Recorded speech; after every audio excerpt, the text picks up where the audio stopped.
নমস্কার, আপনারা শুনছেন উত্তরের কণ্ঠ। উত্তরের কণ্ঠ থেকে আমি প্রভাত বসাক, তুফানগঞ্জ, কোচবিহার। বিষয়: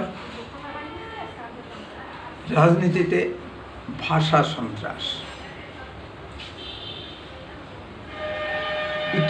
ইদানিং পশ্চিমবাংলার রাজনীতিতে ভাষা সন্ত্রাস তথা কুকথার স্রোত লক্ষ্য করা যাচ্ছে। মিডিয়া সূত্রে জানা যাচ্ছে যে উত্তরবঙ্গ উন্নয়ন মন্ত্রী শ্রীমান উদয়ন গুহ বিরোধীদের, বিশেষত বিজেপি, হাত পা এবং আঙুল ভেঙে দিতে চেয়েছেন। আশা করতে কোনো ক্ষতি নেই। আমরা জানি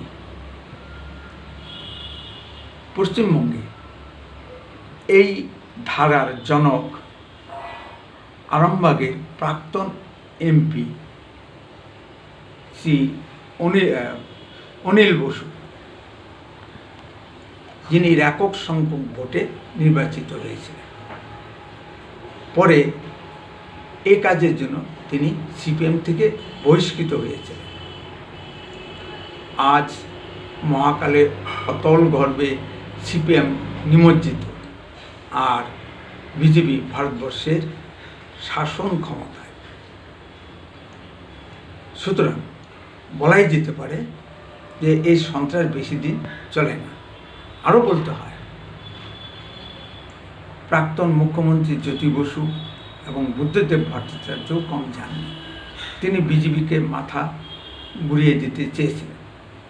আমাদের প্রাক্তন প্রধানমন্ত্রী মাননীয় অটল বিহারী বাংলায় এসে বলেছিলেন যে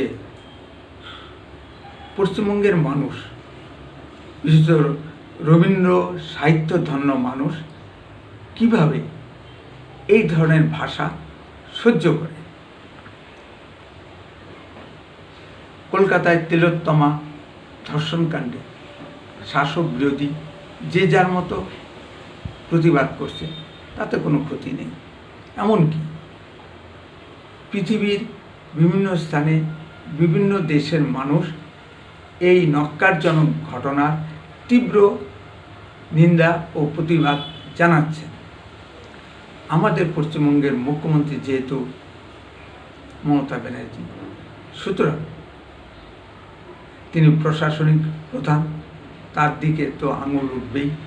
বন্দে মাতরম, ভারত মাতা কি জয়।